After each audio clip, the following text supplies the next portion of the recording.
오늘 다윗과 골리앗의 싸움이 있는 이 본문 말씀입니다. 우리의 삶 가운데 오늘도 하루가 또 모르겠습니다. 오늘 어떤 일들이 벌어질지.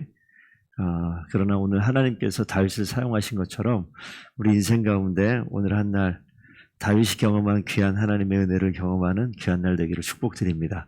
오늘 본문 말씀을 잘 아는 말씀입니다. 그런데 너무 길어서 두 개로 나누어서 내일까지 좀 해보겠습니다. 앞에 있는 부분 어찌 보면 잘 알 수도 있지만 다윗이 너무 유명한 다윗과 골리앗 전쟁이 있기 때문에 그 앞에 있는 사건을 이렇게 빼놓을 수도 있는데 오늘 그 앞에 있는 부분을 잠깐 좀 보겠습니다. 그 17장 1절을 보면 블레셋 사람들이 그들의 군대를 모으고 싸우고자 하여, 이 모습 보니까 블레셋 사람들이 유다와 전쟁을 벌였다라는 것을 보게 됩니다. 그래서 유다에 속한 소고에 모여서, 이게 유다에 속한 유다 땅 소고에 모여서 소고와 아세가 사이 에베스 담밈에 진쳤다. 그러니까 지금 이제 싸움을 벌이기 위해 군대를 모으고 유다 땅 어느 지역까지 이렇게 점령해 온 것처럼 보여지죠. 그래서 사울이 그 상황을 듣고, 이제 왕이니까 엘라 골짜기에 진을 쳐서 한쪽 에베스담밈이라는 곳과 엘라 골짜기, 그래서 두 산으로 표현이 되어 있고 가운데는 골짜기가 되어 있다라는 것이 이제 3절에 적혀져 있습니다. 그러니까 양쪽 블레셋과 이스라엘이 양쪽에 진을 치고 가운데 골짜기가 있는 그런 형상의 모양입니다. 그런데 이제 4절 보면 블레셋 사람 진영에서 골리앗이 나오죠. 싸움을 도둔다. 옛날 그런 전쟁의 모습을 이렇게 글로써 형상화해 놓은 모습입니다. 4절부터 거기 11절까지 말씀 보시게 되면 그 전열 가운데서 앞서 나온 골리앗의 모습, 그러니까 이 모습은요, 한 골리앗의 외적인 모습을 쭉 그림으로 그리듯 그려놨어요. 그래서 가드 사람이라고 나오고 4절에 키가 6규빗 한 뼘이다. 거의 3m 다 되는 정도 사이즈의 그 키. 머리에는 노투구를 썼고 몸에는 비늘 갑옷을 입었고 갑옷의 무게가 5,000세겔이다 이렇게 나오고 다리에는 놋 각반을, 그러니까 머리부터 이 발끝까지 다 갑옷으로 옷을 입고 무장도 이제 확실하게 하죠.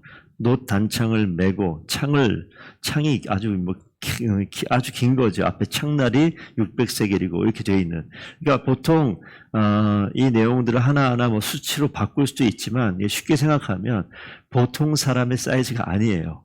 그러니까 엄청나게 큰 그러한 사이즈의 사람이 앞에 서 있고 감히 범접하기 어려운 그러한 상황이 앞에 딱 펼쳐지는 거죠. 그러니까 골리앗의 외관을 묘사하고 있는데 이걸 딱 보면 그냥 멈추는 거예요. 그리고 입이 그냥 벌어지는 그 모습인 거예요.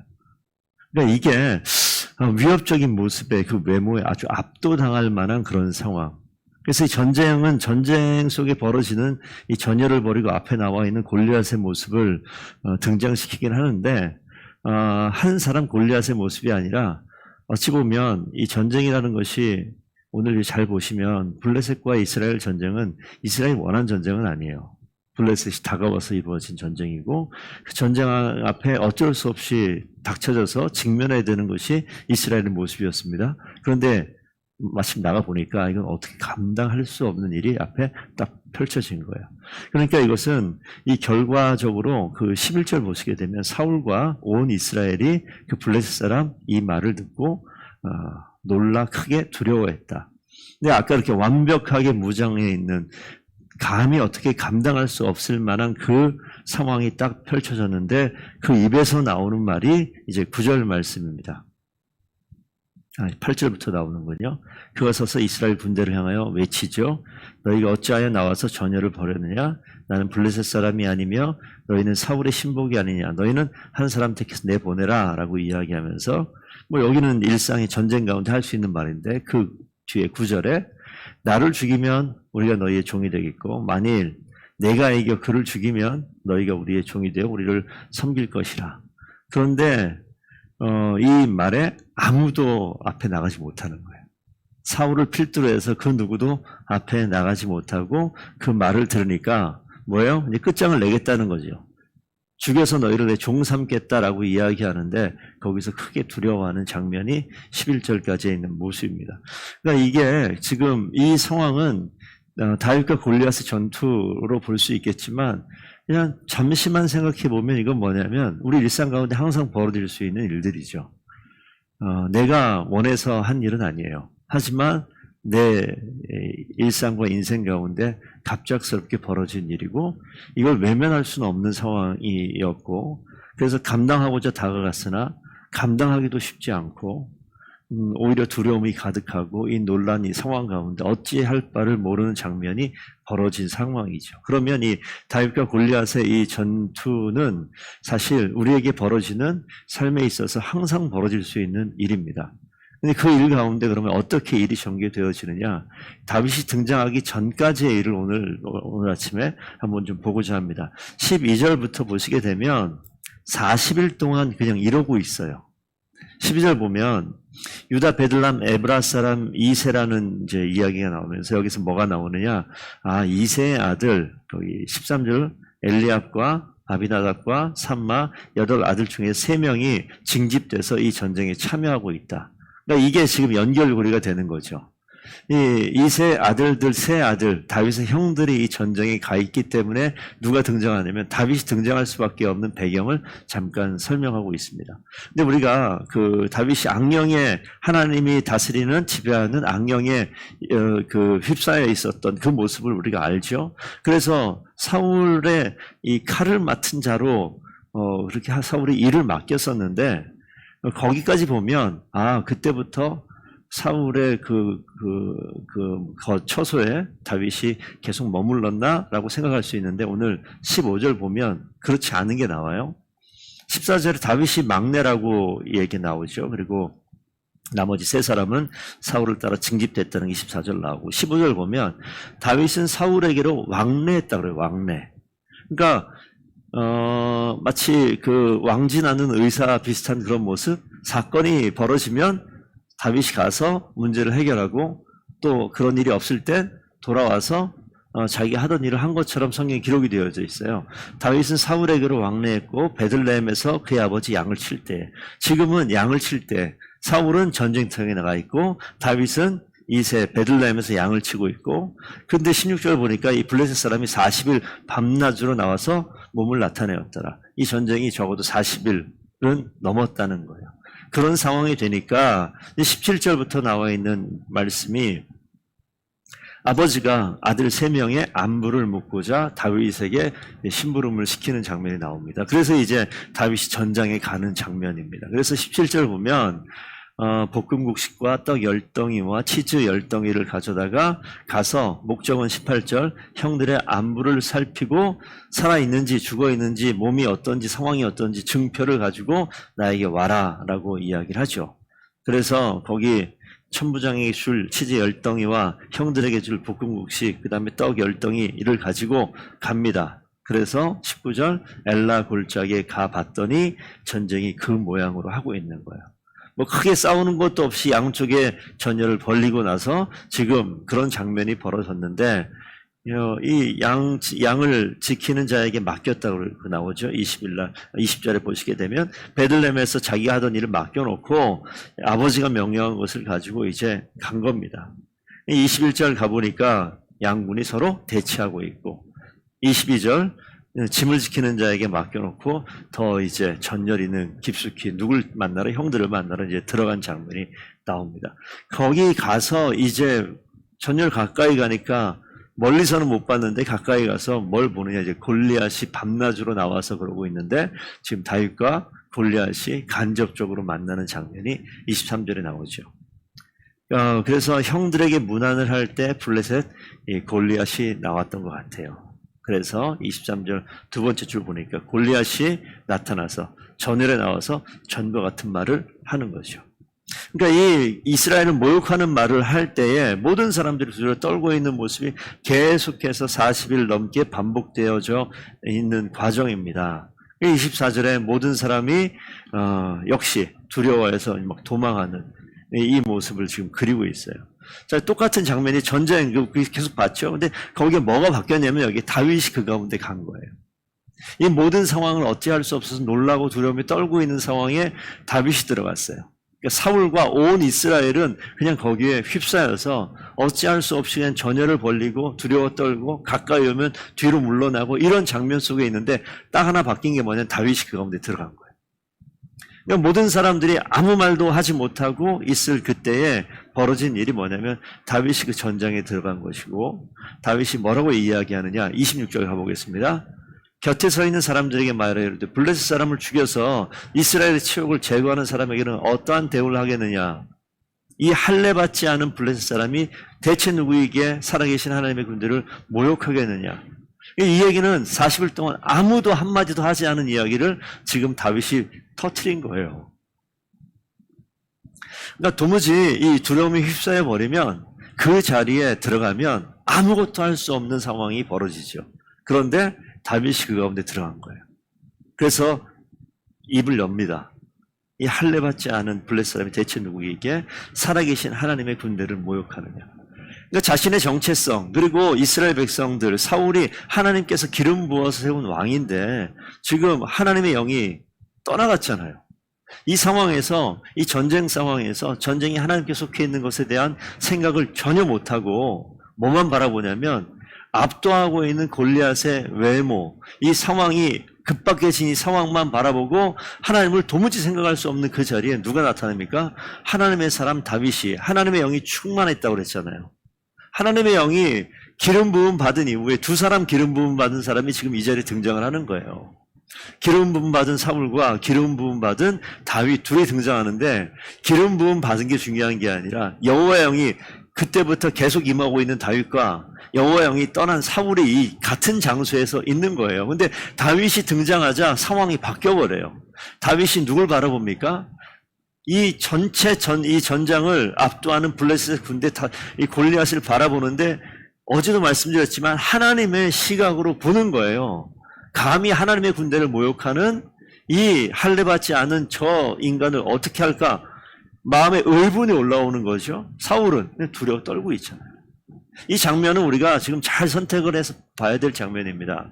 우리가 이런 장면들이, 이런 상황들이 모든 그리스도인들에게 다 닥쳐지죠. 오늘 벌어질 수도 있고 이번 7월 달에 벌어질 수도 있고 이미 경험도 많이 했었고요. 그럴 때 나는 과연 어디에 있는가?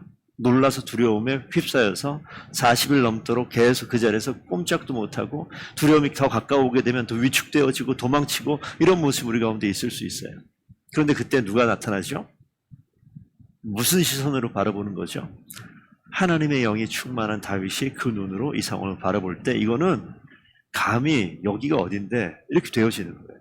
근데 이 장면 속에서 그 목소리를 들었을 때 28절 큰형이 그 소리를 듣죠. 오늘 이 본문 말씀만 좀 보겠습니다. 엘리압이 그 소리를 들어요. 다윗이 사람들에게 하는 말을 들었어요. 다윗에게 노합니다. 큰 소리로 분노해서 너가 어찌하여서 이리로 내려왔느냐. 그러니까 이 동생에게 이제 꾸지람을 하는 거예요.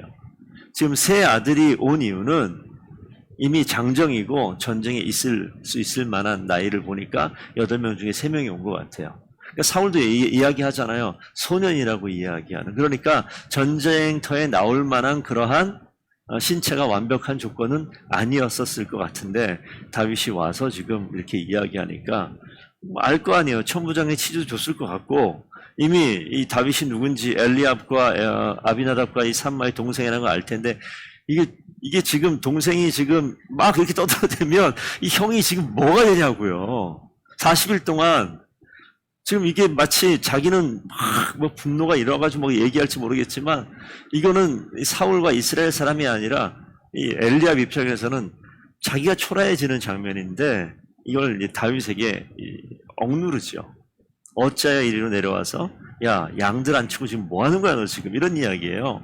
너의 교만과 내 마음의 완악함을 내가 다 아는데 너 전쟁을 구경하러 왔으면 조용히 있다 갈 것이 왜 이렇게 말이 많아? 이런 내용을 하는 거죠. 이 내용을 들었을 때 다윗의 마음이 어땠을까? 그래서 오늘 29절에 다윗이 이제 이야기하죠. 내가 뭘 했는데 그렇습니까? 어찌 이유가 없이 내가 이랬겠냐고 라고 이야기를 하는 거예요. 그러니까 이 형에게 감히 대들진 않고 이걸 어떻게 봐야 될까? 저는 잘못이 없어요. 그냥 자기가 얘기했던 건 이야기하면서 어찌 이유가 없으리까? 뭐 한편 이야기하면 이 이유라는 이 단어가 두 가지 단어의 뜻으로 해석이 된답니다. 하나는 여기 나와 있는 이유, 또 하나는 말이란 다바르란 단어인데, 그래서 다른 성경에 보시게 되면 말로 해석을 해서 번역되어 있는 성경도 있어요. 그래서 내가 어찌 제가 무슨 말도 못합니까? 이렇게 표현이 될 수도 있는 이 단어입니다. 근데 이유로 이렇게 성경에 써 있는데, 이유 있어서 왔잖아요. 아버지 심부름 때문에 와서 여기 지금 이러고 있는데 제가 어찌 이유도 없이 이렇게 와서 있습니까? 라고 하는 말. 근데 이유는 사실 하나님께서 여기에 있게 하는 목적이 있잖아요. 하나님께서 일하게 하실 이유가 분명히 있는 그 이유가 되어지는 거예요. 그 까닭으로 여기 있는 거죠. 하나님께서 내 일상 가운데 그저 나는 아버지 말에 순종해서 전장에 갔을 뿐인데, 하나님께서 그 일상 가운데 하나님이 일을 맡기시는 일들이 벌어지는 거예요. 그래서 이게 이 다윗이 쓰임 받는 이유는 다른 것보다 하나님의 영이 그와 함께하고 있으면 어디를 가든지 하나님께서 적재적소에서 시기적절하게 하나님의 일을 맡기시는 것이 맞는 것 같아요.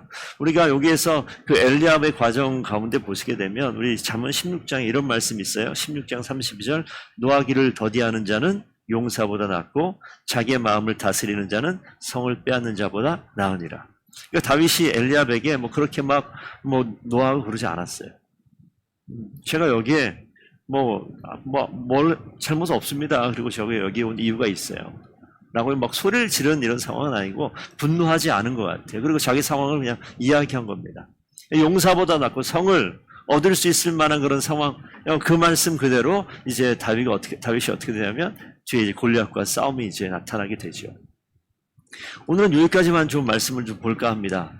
그래서 오늘 이 상황이 우리 인생 가운데 벌어지는 것들이 반드시 있죠. 이스라엘 민족 또 사울에게 벌어진 이 엄청난 사건. 근데 직면해 보니 자신의 인간적인 상황으로는 도무지 감당할 수 없는 어려움에 직면해 있었어요. 그래서 해결하지 못하고 이 다윗이 등장하지 않았으면 이 스토리가 40일이 될지 2달이 될지 6개월이 될지 알 수 없을 만한 그런 상황이었습니다.